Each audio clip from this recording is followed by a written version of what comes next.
who are developing products around this as a platform.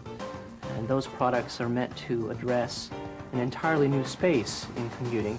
Welcome to WatchMojo, and today we're counting down our picks for the top 10 failed video game consoles. In the early days of gaming, you could take your Apple IIe, write your own programming, and take your game to market. For this list, we'll be looking at home and handheld consoles that were financial disasters for their companies.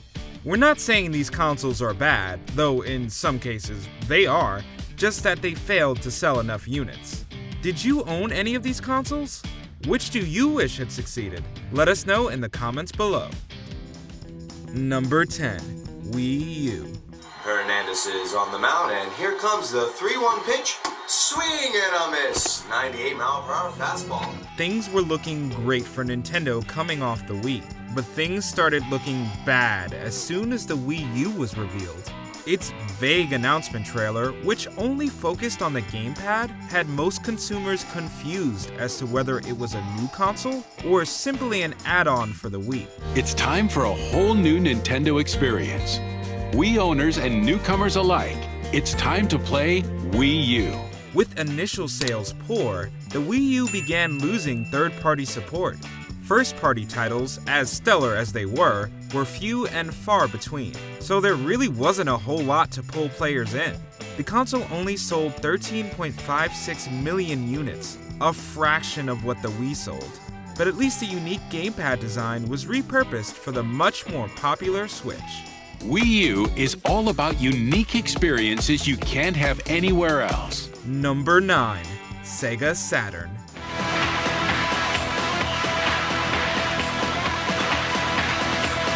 Sega Saturn. The Dreamcast is often credited for forcing Sega out of the console market, but part of the reason Sega had to do this was because of the financial disappointment of its previous console, the Saturn. Bug!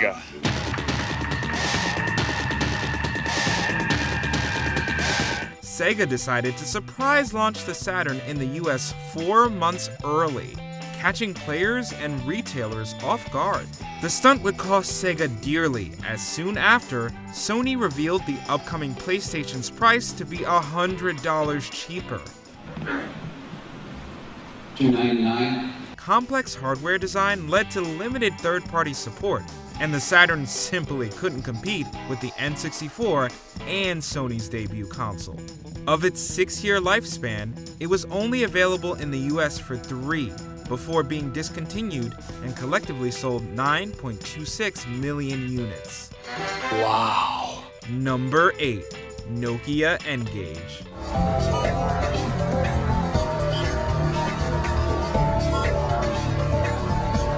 Multiple companies attempted to encroach on Nintendo's handheld territory over the years, and they all failed to varying degrees. In a pre-iPhone era, Nokia tried to blend its phone business with that of mobile gaming. The result was the n-gage, an extremely awkward hybrid.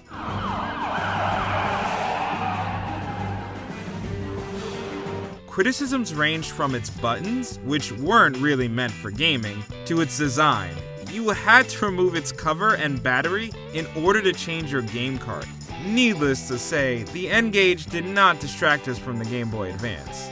Nintendo's handheld initially outsold it 100-1, with some retailers offering a $100 rebate 2.5 weeks after launch. All in all, it only sold 3 million units in its 3-year lifespan.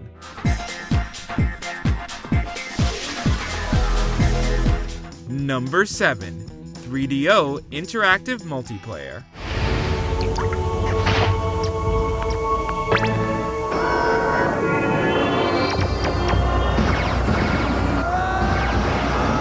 For all intents and purposes, the 3DO was ahead of its time, but that's partially what hurt its chances. The system was the brainchild of EA founder Trip Hawkins. Remarkably, it used CDs before most other consoles and offered better royalty rates to publishers than its competitors. Unfortunately, the 3DO company outsourced hardware manufacturing to other companies, like Panasonic, leading to the insanely high launch price of $700 in the US. Have you experienced the awesome power of the Panasonic Real 3DO system? Obviously. A severe lack of exclusives made it an even harder sell. It would drop to $400 the following year, but Sega and Nintendo pretty much had the whole market covered. Despite multiple iterations of the machine, the 3DO only sold 2 million units. Cool. The Real 3DO system from Panasonic. Number 6. Virtual Boy. It came from the third dimension with its own brain. Compared to the Virtual Boy, the Wii U was a resounding success. The handheld, if you can call it that, used early 3D technology through its eyepiece. The bulky monstrosity sat on a surface while players held their faces to it. Not only was it uncomfortable to use, but its games were only in red and black.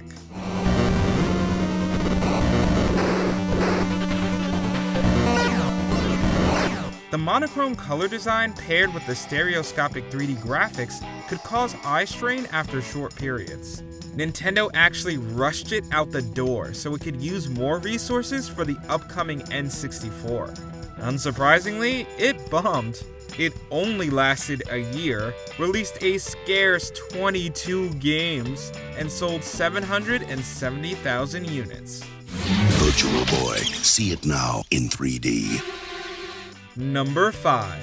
Philips CDI. It's an interactive encyclopedia, a stimulating match with a tennis pro, an interactive adventure through fantastic worlds. The CDI was another early disc-based console that launched at far too high a price. Developed as a partnership between Philips and Sony, the multimedia platform lets you surf the web, listen to CDs, and play games, among other features. What it's most remembered for today, though, and not at all fondly, are the horrendous Zelda and Mario games that came from a failed deal between Philips and Nintendo. It sure is boring around here. My boy, this piece is what all true warriors strive for. I just wonder what Ganon's up to. For a platform that offered so many features, the CDI launched at $1,000 in the US before dropping significantly. But a price drop didn't help matters. The CDI only sold 570,000 units globally and cost Philips $1 billion in losses. Games, movies, music, and more. Trust me, babe, I know about this CDI stuff. Number 4. Ouya. Costs a lot of money, you have to work with established players in the space, and I've been trying to figure out how do we get them back to it. Ouya. Just because something has a successful Kickstarter campaign doesn't mean it will be a success. Case in point, the Ouya. The microconsole was made with casual gamers in mind and designed in a way that it could be easily taken apart, modded, and used by players to develop their own game. However, it didn't have enough dedicated titles to draw attention from the big three, of which the Ouya also couldn't compete with on a power level. We'll have all the game genres you love. Shooters, platformers, sports, and RPGs. We'll have games from major game publishers, and indies too. We'll have a full store of games. It was a neat experiment, and initial reception was mostly positive. But not many bought in outside the Kickstarter backers, causing the system to only sell around 200,000 units in its lifespan. You're the signal to the world that this is wanted. Number 3. Atari Jaguar and Jaguar CD. 16 and 32 are less than 64. So with 64 bits, 3D graphics, real-world animation, and lightning speed that you can only get with Jaguar? Atari had a long, painful decline as it exited the console market. The once renowned company's last console was the Jaguar. It was marketed as the only 64-bit console available, although the truth was that it had two 32-bit processors. This cheeky marketing tactic was the butt of many jokes. However, that design made it difficult on game developers. Not bad. Without necessary support, the Jaguar only released 50 games in its lifespan, and this was reflected in its dismal sales. Additionally, Atari inexplicably released a disc-based add-on in 1995 as a way to prolong the inevitable. The Jaguar sold an embarrassing 150,000 units before Atari decided to call it quits. Oh well, game over. Number 2. Apple Pippin. It's really not one of those individually, but actually all of them together. Pippin technology is technology derived from the Power Mac architecture. Apple may seem like a company too big to fail, but it's seen its fair share of bombs. The Pippin, Apple's console collaboration with Bandai, is one of those bombs. It was created as an alternative to expensive PCs, even using macOS architecture and connecting to the internet. That's all well and good, but between Nintendo, Sega, and Sony, most consumers didn't look twice at the Pippin. That has not just the software and the hardware, but we also have great development tools, and we also have great content already available on Macintosh. It originally launched at $599, an absurd asking price for a console whose main selling point was going online. Even that feature was flawed. It couldn't run most web browsers people used, and it didn't have any standout titles to uphold its games aspect. No wonder it only sold 42,000 units. And then you truly have a hybrid disk able to deploy across a huge number of platforms. Before we continue, be sure to subscribe to our channel and ring the bell to get notified about our latest videos. You have the option to be notified for occasional videos or all of them. If you're on your phone, make sure to go into your settings and switch on notifications. Number 1. Gizmondo.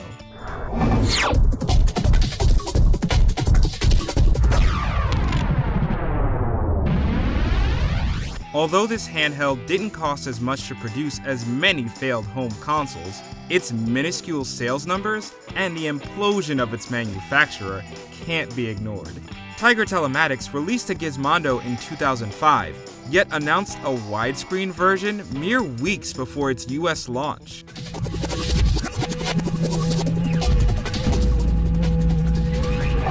This definitely hurt its sales potential, but there's a lot more to this story. An expose on Tiger's executives revealed criminal ties, including director of Gizmondo Europe Stefan Eriksson's ties to a Swedish mafia. This, combined with poor initial sales and overspending on promotion, led to Tiger Telematics declaring bankruptcy in 2006, less than a year after the handheld's release. It sold less than 25,000 units altogether. He doesn't care much about principles, do you? In the mood for more awesome gaming content? Be sure to check out this video here on Mojo Plays. And don't forget to subscribe and ring the bell to be notified about our latest videos.